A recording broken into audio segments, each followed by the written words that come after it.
Hello friends, welcome to this channel sociology classes. और आज के इस वीडियो में हम बात करेंगे दो इंपॉर्टेंट कंसेप्ट के बारे में। एक है प्रभु जाति और दूसरा हमारा है जजमानी सिस्टम।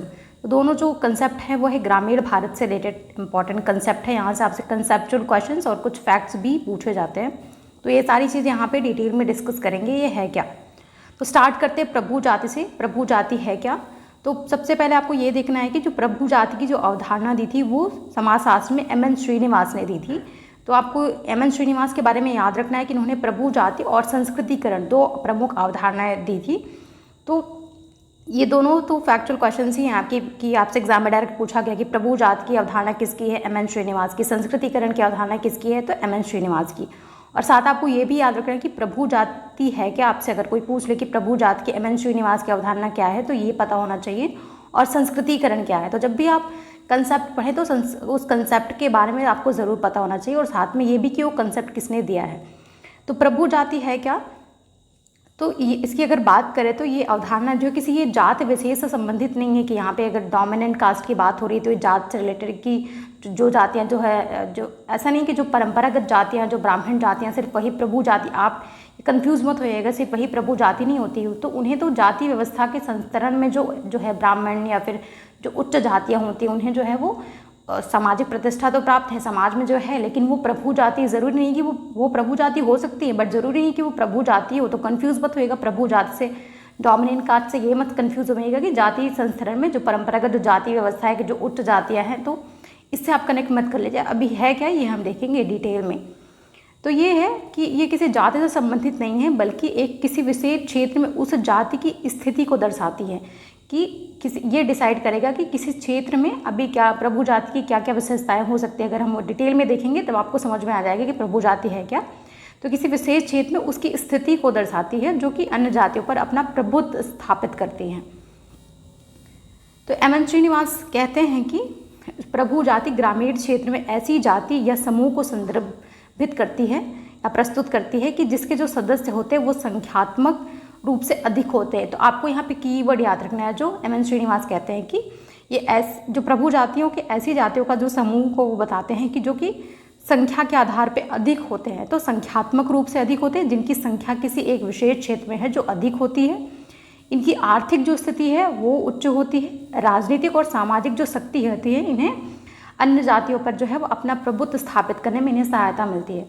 तो प्रभु जातियाँ हैं क्या, तो सबसे पहले आपको इसका कीवर्ड कि जिनकी जो संख्या किसी क्षेत्र विशेष में अधिक हो, जिनके पास आर्थिक, राजनीतिक और सामाजिक जो शक्ति हो। तो ये सारी चीज़ें, इनकी आर्थिक स्थिति अच्छी होगी, इनके पास प्रॉपर्टी, धन, ये जो चीज़ें हैं कि राजनीतिक की स्थानीय स्तर पर जो भी राजनीतिक गतिविधियाँ होती हैं, जैसे ग्रामीण में जो चुनाव वगैरह होते हैं, फिर ग्राम प्रधान या फिर जो भी कि वहाँ पे इनका जो भी राजनीतिक गतिविधियाँ होती हैं इसमें वो पार्टिसिपेट करते होते हैं और उनके पास ये सत्ता हो, राजनीतिक सत्ता हो, सामाजिक शक्ति जो उनके पास ज़्यादा हो, के बल पर जो अन्य जातियों पर अपना जो है प्रभुत्व स्थापित करती हैं, जिससे कि अन्य जो जातियाँ होती हैं इनकी रीति रिवाज, भाषा, व्यवहार का जो है अनुकरण करने लगती हैं। तो याद रखने के यहाँ पे हमने कुछ चीज़ें देखी कि संख्या विशेष में उनकी संख्या अधिक हो, उनके पास सामाजिक, आर्थिक, राजनीतिक शक्ति हो, तो ये प्रभु जातियाँ जो है वो कहला सकती। तो ये रही प्रभु जाति की जो अवधारणा है वो है, प्रभु जाति का जो एक अर्थ है, जो कंसेप्ट है वो है।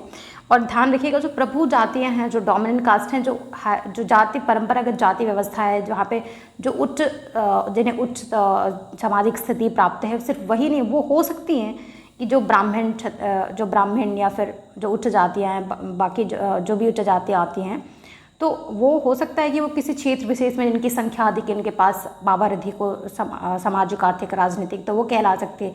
लेकिन जो जातियाँ जो है वो उच्च नहीं हैं, जो हायरार्की में जो आती हैं, उनसे जो उच्च जाति उससे नीचे भी आती है, वो भी प्रभु जातियाँ हो सकती हैं। तो ये ध्यान रखिएगा। अब हम प्रभु जाति की विशेषताओं की बात करें, विशेषताएं देखते हैं तो आपको और ही क्लियर हो जाएगा कि ये है क्या प्रभु जाति। तो संख्यात्मक रूप से जो संख्यात्मक प्रभुत्व की बात करें तो ये जातियाँ जो होती हैं वो संख्यात्मक रूप से गांव या स्थानीय क्षेत्र में जो है बहुसंख्यक होती है, कि इनकी संख्या जो अधिक होती है, जिससे कि वो उसे अपनी बात मनवाने और नियंत्रण स्थापित करने में जो है आसानी होती है। कि आप देखो जातियों में एक सामुदायिक भावना पाई जाती है, बहुत ज़्यादा कनेक्टिविटी होती है। जो जातियाँ होती हैं कि कभी कभी तो कुछ गांव में जो है वो जातियों के नाम पे ही कुछ मोहल्ले बने होते हैं, वहाँ पे सिर्फ वही जातियाँ निवास करती हैं। और जब भी कभी दूसरी जाति में लड़ाई झगड़े होते हैं तो अपनी जो कम्युनिटी होती है, अपनी जो जातियों के जो लोग होते हैं वो इकट्ठे होके दूसरी जातियों में, तो जाति कभी जातिगत आधार पर भी, जो भारत जो एक ऐसा देश है यहाँ पे जातिगत आधार पर जो है वो संघर्ष देखे जाते हैं समाज में।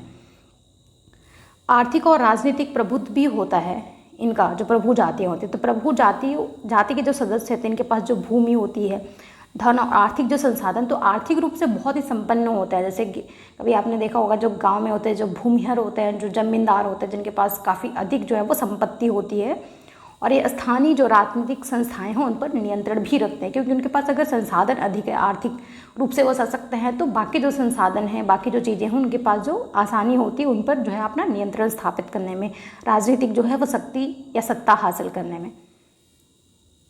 उच्च सामाजिक और धार्मिक स्थिति भी होती है इनकी। यद्यपि आवश्यक नहीं होता कि प्रभु जो जातियाँ होती है वो पारंपरिक पदानुक्रम, ये पॉइंट आप ध्यान रखिएगा, जैसे मैंने कई बार आपको पॉइंट आउट करा है कि पदानुक्रम में जो सबसे ऊपर हो वही हो प्रभु जातियाँ है, लेकिन उसकी आर्थिक और राजनीतिक शक्ति उसे सामाजिक और आर्थिक रूप से विशिष्ट स्थान जो है प्रदान करती है।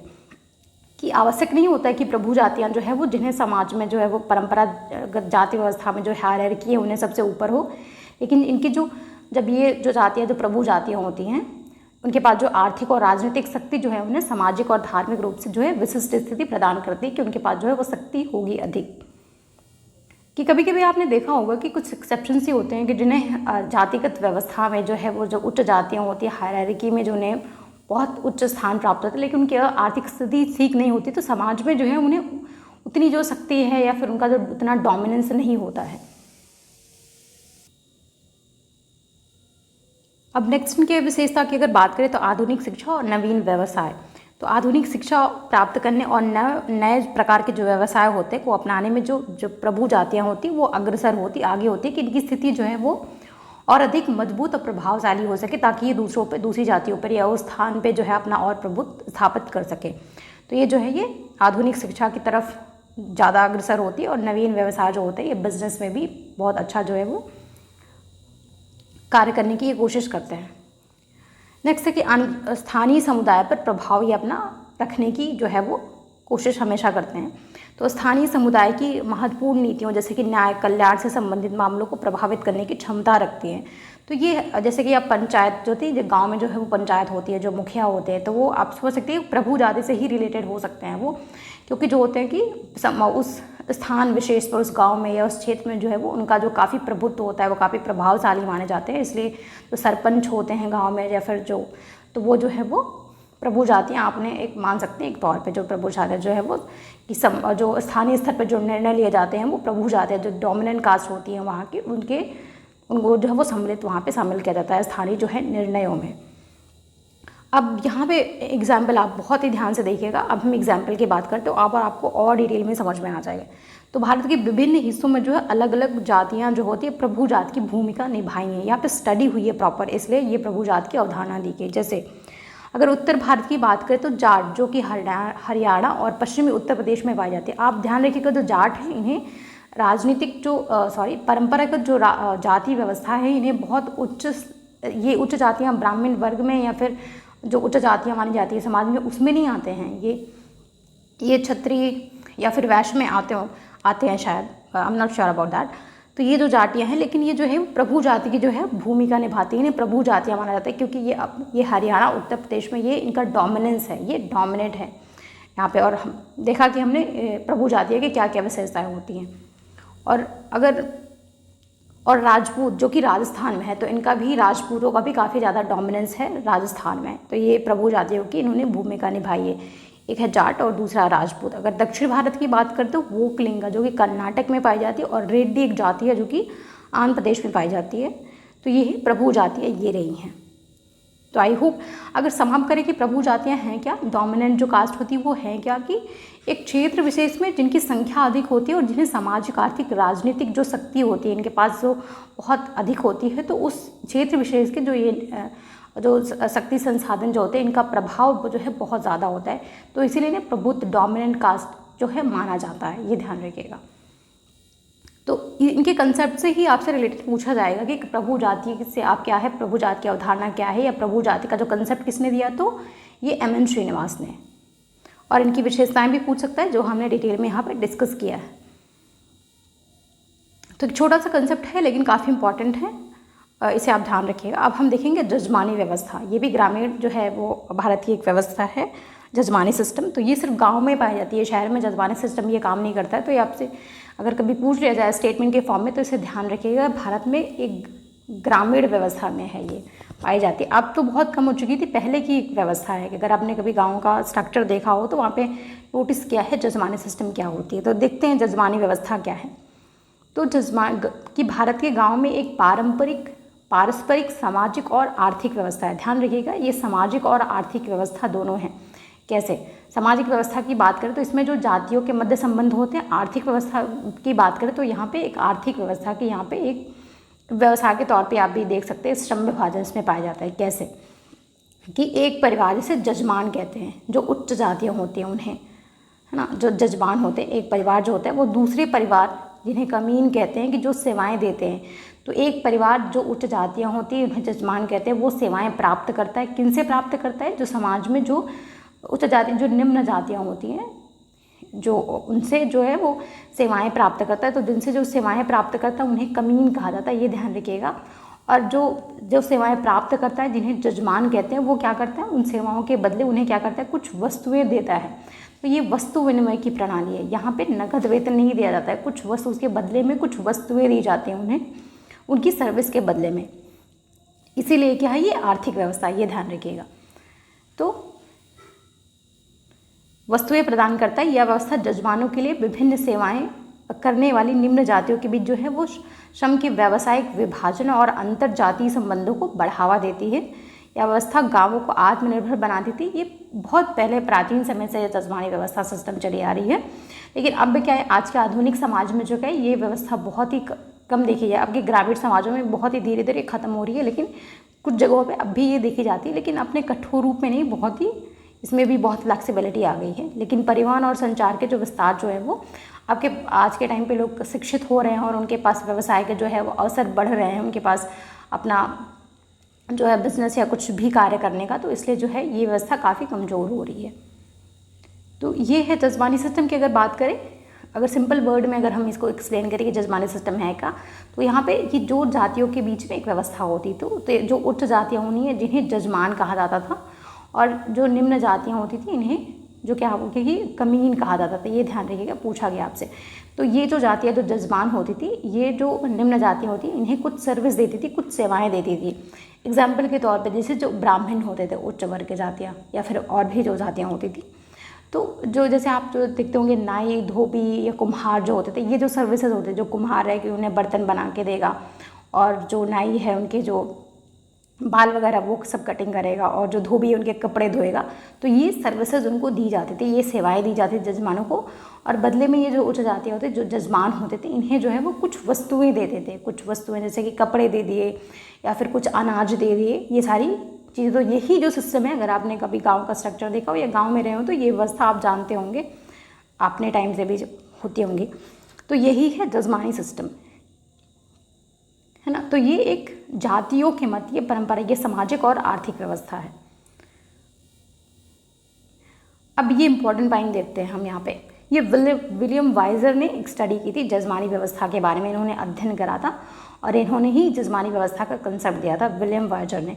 इनकी पुस्तक द हिंदू जजमानी सिस्टम, कई बार मोस्ट इंपॉर्टेंट पॉइंट है, आप इसे नोट डाउन कर लीजिएगा। हिंदू जजमानी सिस्टम, इसका ईयर भी 1936 में इन्होंने क्या है कि इसका व्यवस्थित जो है विश्लेषण प्रस्तुत किया, अध्ययन किया था। इन्होंने एक गांव का अध्ययन किया था, यूपी के एक गांव का अध्ययन किया था, करीमपुर गांव का अध्ययन किया था।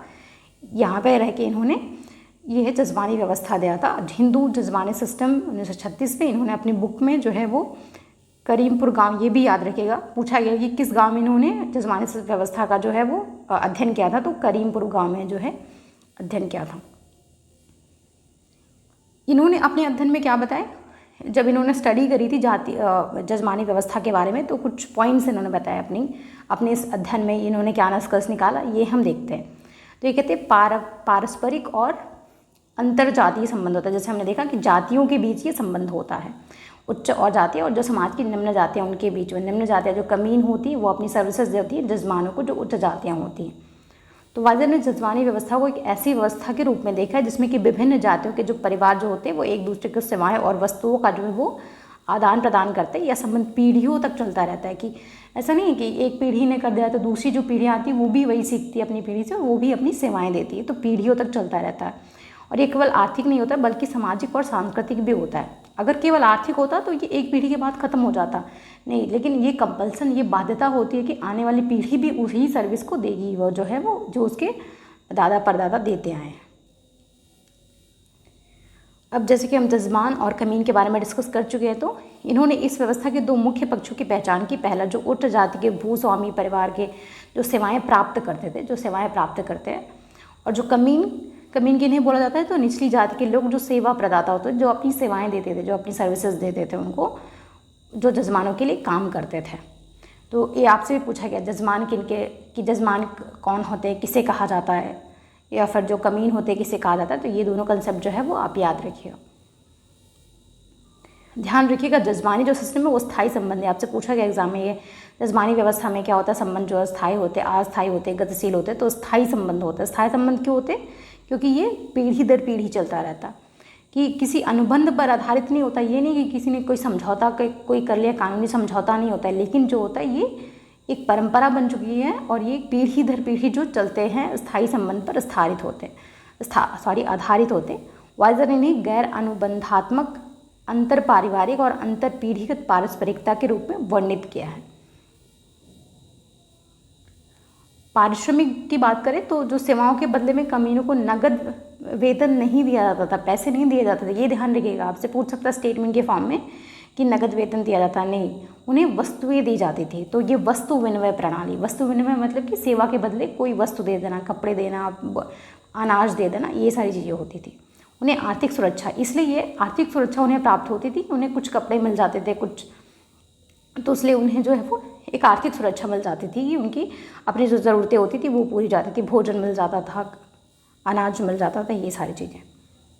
श्रम का विभाजन, श्रम विभाजन कहने का मतलब यहाँ पे कि जो सेवाएं देता था, उनके अपने कार्य हैं, वो सेवाएं प्राप्त करता था, तो ये सारी चीज़ें। कि यह व्यवस्था भारतीय गांव में पारंपरिक जाति श्रम विभाजन का एक रूप थी। ये गांव का आत्मनिर्भर बनाने में मदद करती थी, क्योंकि सभी आवश्यक सेवाएं गांव के भीतर ही प्राप्त हो जाती थी। कि जो सारी सेवाएं होती थी, कि जो धोबी है वो कपड़े धुलेगा, जो नाई है वो बाल काटने का ये सारे काम करेगा, और जो कुम्हार है वो बर्तन वगैरह देगा, और फिर जो जातियों के जो काम होते हैं वो सारी चीज़ें थी। तो ये एक श्रम विभाजन का एक रूप थी, इसलिए गांव जो है आत्मनिर्भर होते थे। तो ये रही हमारी जजमानी व्यवस्था। यहाँ पे हमने देखा, तो इसकी विशेषताएं आप देख लीजिए। विलियम वाइजर का जो स्टडी है, इनका बुक, ये आप ध्यान रखिएगा। अब हम देखते हैं कुछ समाजशास्त्रियों ने यहाँ पे अपने जो है वो कुछ विचार रखे हैं जजमानी व्यवस्था के बारे में, कुछ अप्रोच की बात की है समाजशास्त्रियों ने। तो पहले अगर दृष्टिकोण की बात करें तो जिसमें कि विलियम वाइजर, एस.सी. दुबे जो है, जैसे जो समाजशास्त्री हैं, उन्होंने जजमानी व्यवस्था को प्रकारात्मक बनाते हैं। ये मानते हैं समाज के लिए, सामाजिक संगठन। प्रकारात्मक कहने का मतलब है कि जो जजमानी व्यवस्था, ये कहते हैं कि ये जो है कि वो समाज में अपने एक प्रकार करती है, जातियों को जो है वो आर्थिक सुरक्षा प्रदान करती है, इसलिए समाज में इसका एक फंक्शन है। ये इसे सकारात्मक मानते हैं, आप इस तरीके से मान सकते हैं। यहाँ पे विलियम वाइजर और एस.सी. दुबे ये कहते हैं कि ये समाज में संगठन लाता है, क्योंकि यहाँ पे जाति एक दूसरे से आत्मनिर्भर होती हैं और उन्हें जो है वो एक आर्थिक सुरक्षा भी मिल जाती है, जो निम्न जातियाँ होती हैं। विलियम वाइजर ने उत्तर प्रदेश की मैनपुरी के करीमपुर गाँव का अध्ययन किया और बताया कि जजमानी व्यवस्था समाज के लिए प्रकारात्मक है, कि समाज में संगठन लाती है, समाज की व्यवस्था को बना के रखती है, और व्यवस्था सभी जातियों को एक दूसरे पर निर्भर करती है, उन्हें सामाजिक आर्थिक जो है सुरक्षा प्रदान करती है। इसी की समतामूलक व्यवस्था माना है इसे। वाइजर और एस.सी. दुबे ये बात करते हैं। प्रकारात्मक कहने का मतलब कि ये समाज में एक फंक्शन, समाज की व्यवस्था को चलाने के लिए एक फंक्शन कर रही है, कार्य कर रही है, समाज में संगठन लाने के लिए। एस.सी. दुबे ने भी लखनऊ के राजपूत परिवार का अध्ययन किया था और बताया कि जजमानी व्यवस्था एक प्रकारात्मक व्यवस्था है जो समाज में संगठन लाती है। तो ध्यान में रखिएगा, ये विलियम वाइजर और एस.सी. दुबे हैं जो कि जजमानी व्यवस्था को समाज के लिए आप जो है वो प्रकारात्मक मानते हैं। तो आपसे पूछ सकता है कि ये कौन सा विचारक है, समाजशास्त्री हैं जो जजमानी व्यवस्था को समाज के लिए प्रकारात्मक मानते हैं।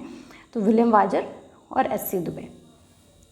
अब दूसरा जो दृष्टिकोण कहता है जजमानी व्यवस्था के बारे में, तो कुछ समाजशास्त्री इसे शोषणकारी व्यवस्था मानते हैं कि ये समाज के लिए, समाज में शोषण का कार्य करती है। कैसे? ये कहते हैं समाज में संघर्ष को जन्म देती है। जैसे कि ऑस्कर लेविस ने यूपी के मेरठ जिले का अध्ययन किया था, रामपुर गांव का अध्ययन किया था, और अपनी पुस्तक एन ऑटोबायोग्राफी ऑफ स्वीपर में इन्होंने जजमानी व्यवस्था को एक शोषणकारी संस्था मानते हैं। क्यों? ये कहते हैं कि जजमानी व्यवस्था के माध्यम से जो उच्च जातियाँ होती हैं वो निम्न जातियों का शोषण करती हैं। निम्न जातियों के लिए ही कमीन शब्द का प्रयोग किया जाता है, उच्च जातियों के लिए नहीं, इसलिए यह एक असमता मूलक जो है व्यवस्था है। यहाँ पे कहते हैं कि जो उच्च जातियाँ होती हैं वो सेवाएं प्राप्त करती है, जो निम्न जातियों की, ये क्यों ही ऐसी बाध्यता है कि जो निम्न जातियाँ वही जो है सर्विसेज प्रदान करेंगी उच्च जातियों को। और इन्होंने कहा कि इनके लिए ये कमीन शब्द का प्रयोग किया जाता है, जो कि सही नहीं है। इसलिए कहते हैं कि एक असमता मूलक व्यवस्था है। ये कहते हैं उच्च जातियाँ निम्न जातियों से सेवा प्राप्त कर लेती है, किंतु सेवा के बदले निम्न जातियों को उच्च जातियों को के लोग कितनी वस्तुएं प्रदान करेंगे या कुछ निश्चित नहीं रहता कि उन्हें जो वस्तुएं प्रदान करेंगे, या कुछ निश्चित नहीं रहता। ये उनकी अपनी जो उच्च जाति होती है उनकी अपनी मर्जी पे डिपेंड करता है कि वो उन्हें कुछ भी दे दे तो वो उन्हें स्वीकार, वो मना नहीं कर सकते। उन्हें चाहे वो नहीं भी दे, कभी कभी वो मना भी कर देते तो भी उन्हें जो है वो मना नहीं कर सकते। तो यहाँ पे जो समाज में असंतोष जो है वो असमता को जन्म देती है, ये कहते हैं। प्रदान करेगा भी नहीं, जो निश्चित नहीं रहता। तो यहाँ पे कोई ये अनुबंध नहीं है, कोई ये बाध्यता नहीं होती है। इसलिए कहते हैं कि जजमानी व्यवस्था एक शोषणकारी असमानता पर आधारित सामाजिक संस्था है जो समाज में वो संघर्ष को जन्म देती है। तो ये मानते हैं, ये जो है ये ऑस्कर लेविस, ये आप ध्यान रखिएगा, ये जो समाजशास्त्री मानते हैं। तो आई होप ये चीज़ आपको क्लियर हो गई होंगी जजमानी व्यवस्था के बारे में, जजमानी सिस्टम के बारे में आपको क्या याद रखना है, जजमानी व्यवस्था है क्या। बेसिकली यहाँ पे हमने देखा कि उच्च जातियों के मध्य, उच्च जातियों और निम्न जातियों के मध्य, जिसमें उच्च जाति को जजमान और निम्न जाति को कमीन कहा जाता है, इनके बीच एक सामाजिक आर्थिक संबंध होता है। विलियम वाइजर ने की इनकी बुक की जरूरी याद रखिएगा, द हिंदू जजमानी सिस्टम 1936। इन्होंने करीमपुर गाँव का अध्ययन किया था और इन्होंने क्या विशेषताएं बताई थी, ये अब ज़रूर ध्यान रख लीजिएगा। यहीं से आपसे क्वेश्चन जो है मेनली पूछे जाएंगे। और इसे लेके दो अप्रोच जो काम करते हैं वो है कि जो इसे प्रकारात्मक मानते हैं, जिसमें कि एस.सी. दुबे, विलियम वाइजर, और दूसरे हैं जो कहते हैं समाज के लिए शोषणकारी है, जिसमें कि एक है यहाँ पे जो है ऑस्कर लेविस। ये तो आई होप ये चीज़ क्लियर होगी होंगी। और अगर आप सोशियोलॉजी के किसी भी कोर्स में एडमिशन लेना चाहते हैं तो आप मुझे इस नंबर पे कांटेक्ट कर सकते हैं, व्हाट्सएप या कॉल कर सकते हैं। Thank you.